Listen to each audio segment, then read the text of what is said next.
حوالے ہی سے تو کہا جاتا ہے یہ سب جملے.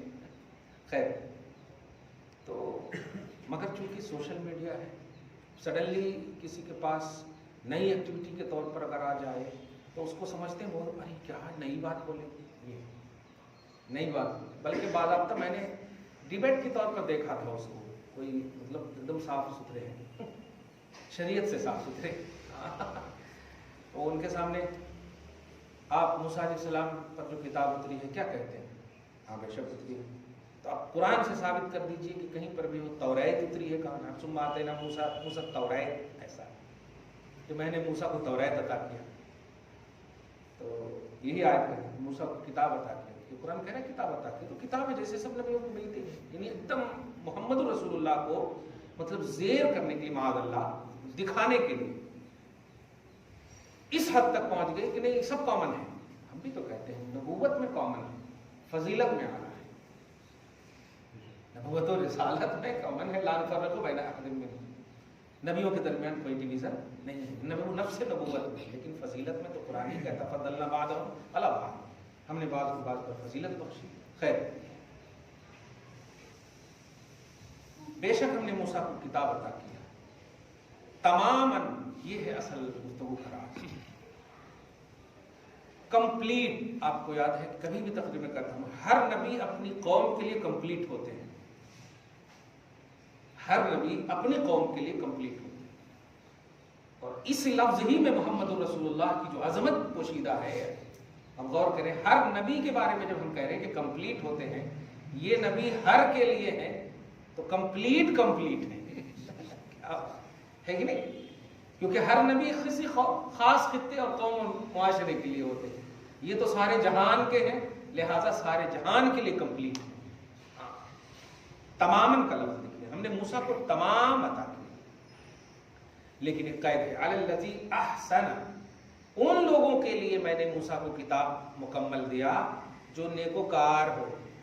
یہ ہے ایسا جو پسے پشت ڈالنے کی بات کرے. اور نیکوکاری کا راز آپ تفسیر کی دنیا میں دیکھیں گے تو اشارہ کرنا چاہ رہے کہ جو میں نے محمد کی شان اور وصف رکھی ہے اس کتاب میں، اس کا اظہار کرے. نیکوکاری کا ایک تفسیر کبیر وغیرہ میں ایک نقطہ کے طور پر میں بول رہا ہوں کہ کتاب کو ماننا سب سے بڑی نیکی ہے، لیکن کہہ رہے ہیں کہ یہ تمام کتاب اسی وقت ہوگی توریت ان کے لیے جب وہ کتاب کی جو مضامین ہے اور اس مضامین میں جو مطلب مخصوص خاص میٹر ہے وہ وصف نبی محمد رسول اللہ کی نعوت کا لفظ ہے. نون عین واو تے، نعتن کی جمع ہے نعوت. تو نعوت محمدی کو نہ چھپائے ان کے لیے یہ کمپلیٹ ہے، جس کا ایک دم آٹومیٹک مفہوم یہ ہوتا ہے کہ موسیٰ کی کتاب بھی اسی وقت مفید ہوگی موسیٰ کے ماننے والوں کے لیے جب محمد کے اوصاف کے وہ معترف ہوں. نہیں، محمد رسول اللہ کے اوصاف کے وہ معترف ہوں. صحیح ہے. اور اس کو اور آسانی سے آپ سمجھیں کہ نماز، روزہ، حج، زکوٰۃ یہ سب کتاب ہی سے ثابت ہے، لیکن اللہ پاک نے اس کو بیس نہیں بنایا. کتاب ہی سے ثابت، اقیموا الصلاۃ وآتوا الزکاۃ حج البیت من استطاع الیہ سبیلا یا ایھا الذین آمنوا کتب علیکم الصیام. سب تو قرآن ہی سے ثابت ہے نا، لیکن کسی کو بھی بیس نہیں بنا. وجہ کیا؟ بھائی روزے تو بہت رکھے گئے، نمازیں تو بہت پڑھی گئیں اور سب چلے گئے. قرآن پاک میں نمازیوں کی یہ بھی وصف بیان کیا گیا ہے، ان المنافقین فی الدرک الاسفل ان المنافقین یخادعون اللہ وهو خادع واذا قاموا الى الصلاۃ. اللہ فرما رہا ہے جب یہ نماز کے لیے کھڑے ہوتے ہیں، اس کا مطلب یہ ہوا کہ منافقین بھی نماز کے لیے کھڑے ہوتے تھے، تب نہ اللہ پاک کہہ رہا ہے نماز کے لیے کھڑے ہوتے. ان کو نبی کے قیام پر اعتراض نے، دیکھیے گا، نماز کے لیے کھڑے ہونے کا جملہ کہا اللہ پاک نے. نماز کے لیے جب کھڑے ہوتے ہیں کہتے قاموا کو سالا، یعنی بمشقت کھڑے ہوتے ہیں، سستی کے ساتھ کھڑے ہوتے ہیں، چست و چالاک ہو کر کھڑے نہیں ہوتے. چست و چالاک ہو کر کھڑے ہونے کی ایک مثال تو حضرت علی ہے، پورے تیر پورے نشتر لگے ہوئے. کیا کہہ رہے ہیں کہ نماز کے لیے مجھے کسی طرح کھڑا کرو، میں نماز میں کھڑا ہوں گا، سب نکال لینا. کیا یہ نشاط ہے نماز میں. تو جو اللہ رسول سے محبت کرتے ہیں وہ اس کو عمل میں مزہ آتا ہے، اور جو محبت نہیں کرتے یہ پہچان ہے کہ بمجبوری وہ نماز پڑھتے ہیں.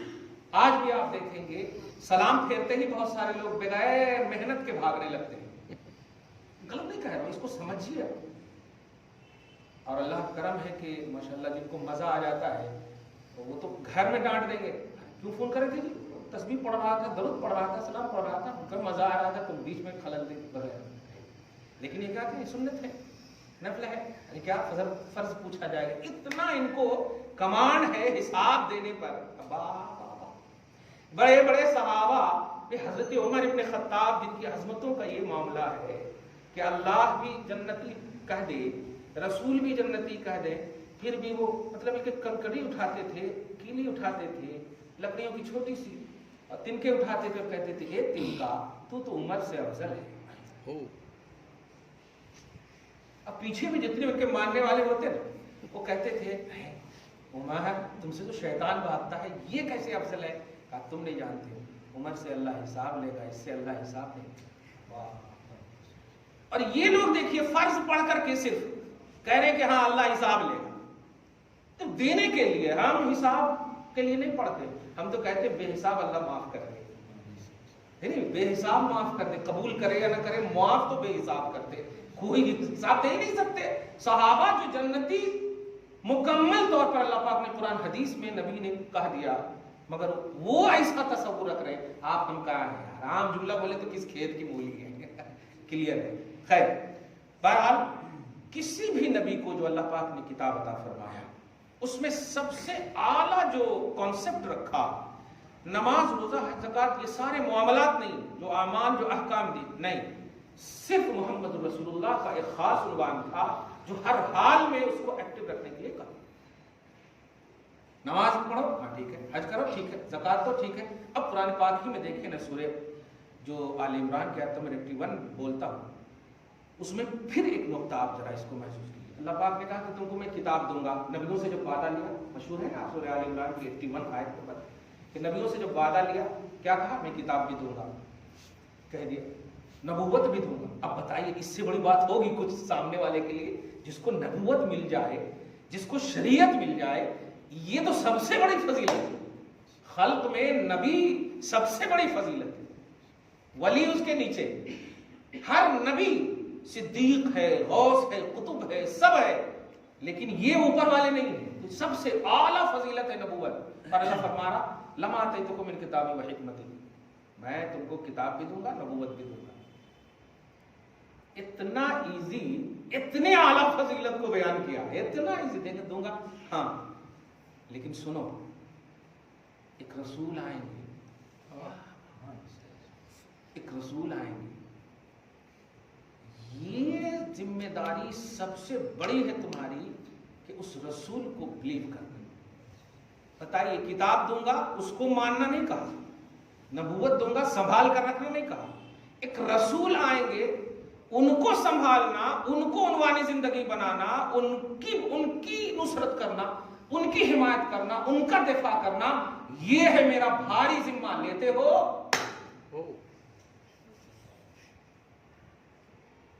اس کو تھوڑا سی مطلب محسوس کیجیے. نبوت مل جائے کیا بات ہے. اگر 1 کروڑ روپے آپ دے دیں تو 10 دن نہیں دکھیں گے آپ کے لیے بات. یہ اعلیٰ جب بات مل جاتی ہے تو ادنا کا کوئی عنوان نہیں ہوتا. شریعت اور نبوت سے اعلیٰ ہے ہی نہیں ایک انسان کی.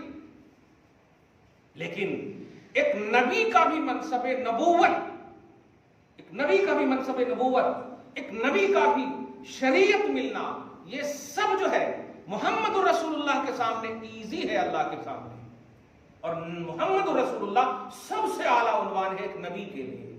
امتی اکتا گئی ہے ذکر رسول سے. اللہ کہ کیسے ہم بندے ہیں، اکتا گئی ہے ذکر رسول سے. کیوں بار بار کرتے ہو؟ انتقال بھی تو کریں. وہ یہی پوچھتے ہیں نا، ارے 12 ربیع الاول کو تو انتقال بھی کریں. اللہ اللہ ذرا نبیوں کا مطالعہ کر لو. نبی کو اللہ پاک نے شریعت، کتاب، حکمت، دانائی سب کچھ دیا، کہا رکھو، اس کو رکھو نا. ابھی یہ ہوتی اہمیت نہیں ہے. ایک اہم بات کہہ رہا ہوں، وہ ہے رسول آنا. محمد آئیں گے، اخذتم علی ذالکم اسری، اور اس پر میں اقرار نامہ لکھوا رہا ہوں، اس پر اقرار نامہ لکھوا رہا ہوں، اور اسی پر میں گواہ ہوں. گویا کتاب و حکمت پر بھروسہ، نماز روزہ حج زکات پر بھروسہ، دیگر احکامات و تبلیغات پر بھروسہ، دیگر تمام دعوتوں پر بھروسہ، یہ سب ڈیپینڈ ہے، موقوف ہے محمد کی حمایت پر، محمد رسول اللہ کی حمایت پر۔ اسی آیت کو خالی سمجھ جائے نا امت تو گمراہ ہوگی ہی نہیں کہیں۔ اور یہی میرے اس جملے کا مطلب ہے کہ نبی کی محبت پر ایک ہو جائے، کیونکہ اللہ پاک نے سارے نبیوں کو ایک کر دیا ہے، اور وارننگ دے کر کے، وارننگ دے کر کے، اور وارننگ نبیوں کو جب دیتا ہے اللہ تعالیٰ تو اس وارننگ میں بھی محبت ہوتی ہے، عام لوگوں کو دیتا، کیونکہ وہ سلیکٹڈ بندے ہیں، سلیکٹڈ بندے کو ایسے ہی آواز دی جاتی جیسے باپ اپنے بیٹے کو کہتا نہیں سنتا، چل کھانا کھا کے دیکھیے، کھانا کھانے بول رہا لیکن اتنے زور سے بول رہا ہے، یہ محبت ہے۔ تو محبت کا یہی عنوان ہوتا ہے، اپنوں کو جب ڈانٹا جاتا ہے تو اس ڈانٹ میں بھی پیار ہے، مجھے بھروسہ ہے نبیوں کی جماعت، تم کو میں ڈانٹوں گا بھی، وارننگ بھی دوں گا، تم مکرو گے نہیں، لیکن دنیا کو سمجھانا چاہتا ہوں کہ جب میں اپنوں کو ایسا کہہ سکتا ہوں تو تمہاری حیثیت کیا ہے، تمہاری حیثیت کیا ہے، بہرحال نیچے ہوا، بہرحال نیچے۔ خیر، ثم آتینا موسیٰ الکتاب تماما، کتاب موسیٰ اس کے لیے تمام ہے جو نیکوکار ہو، اور میں نے بتا دیا کہ احسان اور نیکی کا عنوان ہے محمد صلی اللہ علیہ وسلم۔ محمد کے حوالے سے پازیٹیو رہو گے تو ٹھیک ہے۔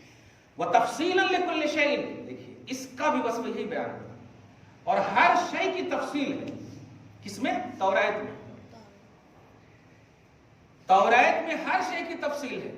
آج تک یہ سنتے کہ قرآن میں سب کچھ ہے، لیکن بس وہی بات کہ ایک قوم موسیٰ، ایک دائرے رسالت موسیٰ میں رہنے والی تم سب کے لیے اس کتاب میں پوری تفصیل ہے۔ ہاں یہ ہے مطلب، یہ آفاقی تفصیل نہیں ہے، قوم موسیٰ کے لیے ہر چیز کا ڈیٹیل ہے اس کے اندر، اس کتاب میں۔ اور آگے فرماتا وہدن، اور ہدایت بھی ہے، ورحمتن، اور رحمت بھی ہے، لیکن لعلہم بلقاء ربہم یؤمنون، ہدایت اور رحمت اس کے لیے ہے جو اپنے رب کی بارگاہ میں حاضر ہونے پر یقین رکھتا۔ سمجھ رہے ہیں آپ کیا بات ہے؟ لالچ دے کر کے بھی خوف دیکھیے، اور اسی کا نام ہے امید رحمت اور خوف عذاب۔ ان دونوں کے بیچ میں آپ کو کھڑا ہونا ہے۔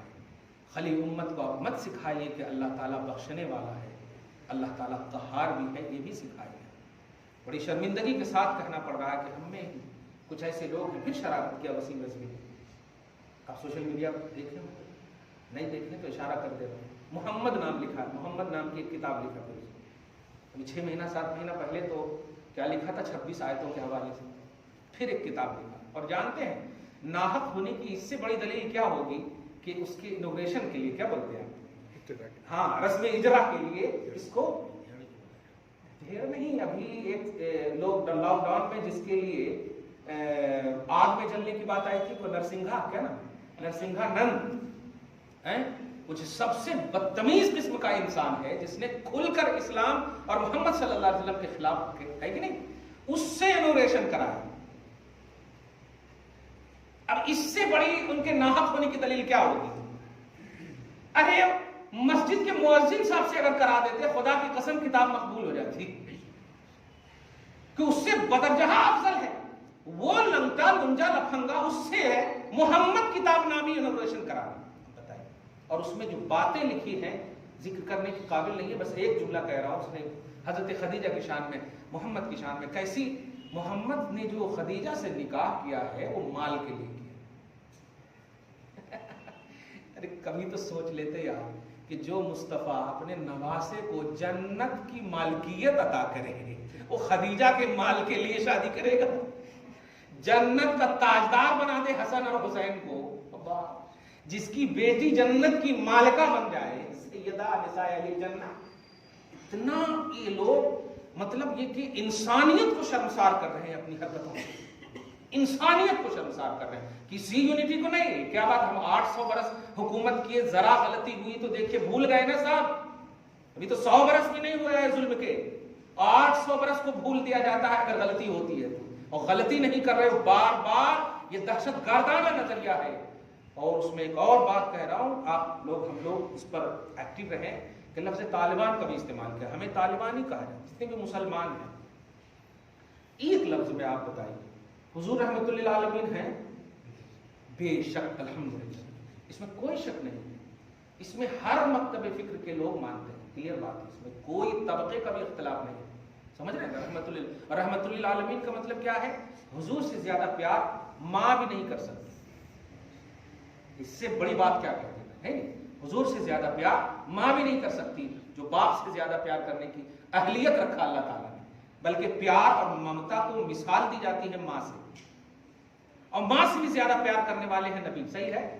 اب آپ بتائیے، ایک جنگ نہیں 17 جنگیں کی ہیں رسول اللہ نے. اب اسی لفظ کو سمجھ جائیے گا نا تو حضور کی رحمت للعالمین آپ کو سمجھ میں آ جائے گی.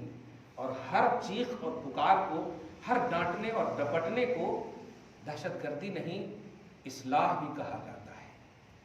حضور نے جو جنگیں کی ہیں، کیا وہ رحمت للعالمین کے خلاف جنگیں تھیں؟ وہ ظلم کے خلاف جنگ تھی.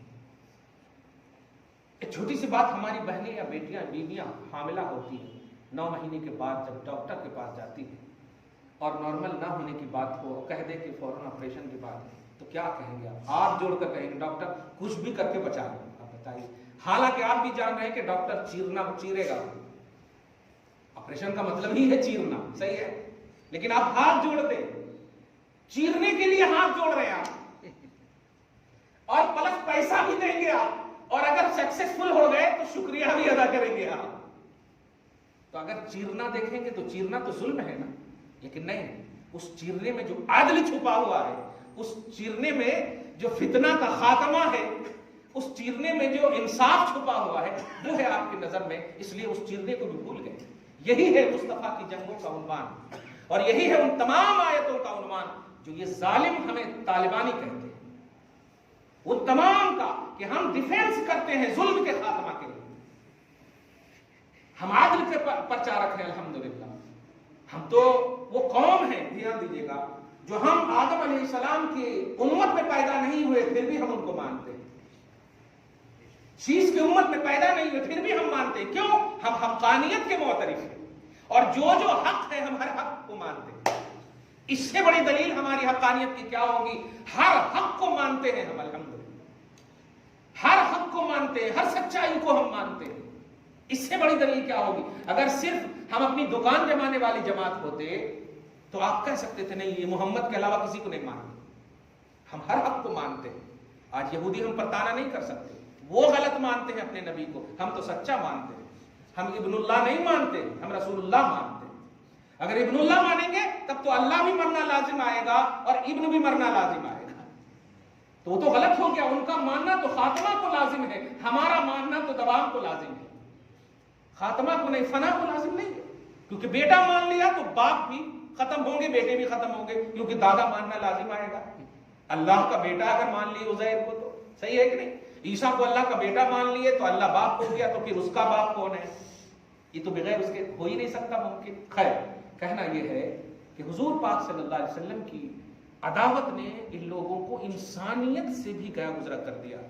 آپ سورہ مائدہ کی آیت نمبر 30 سے لے کر کے مطالعہ جب کریں گے نا تو پہلی اولاد حضرت آدم کی، پہلی اولاد جناب قابیل اور حضرت حابیل علیہ السلام کی لفظی طور پر. قابیل با یا لام، قابل نہیں، وہ قابل نہیں تھا، وہ قابیل تھا.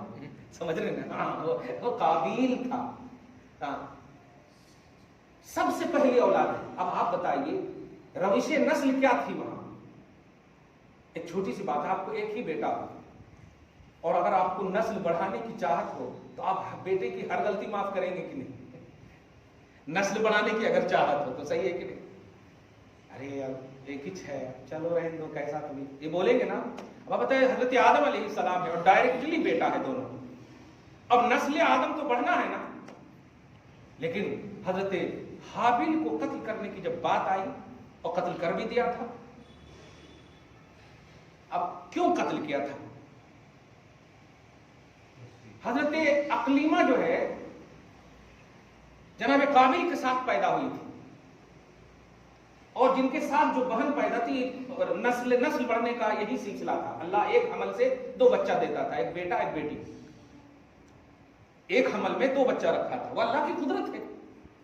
جس حمل میں جو بچی ہوتی تھی دوسرے حمل کے بچے سے اس کا نکاح ہوتا.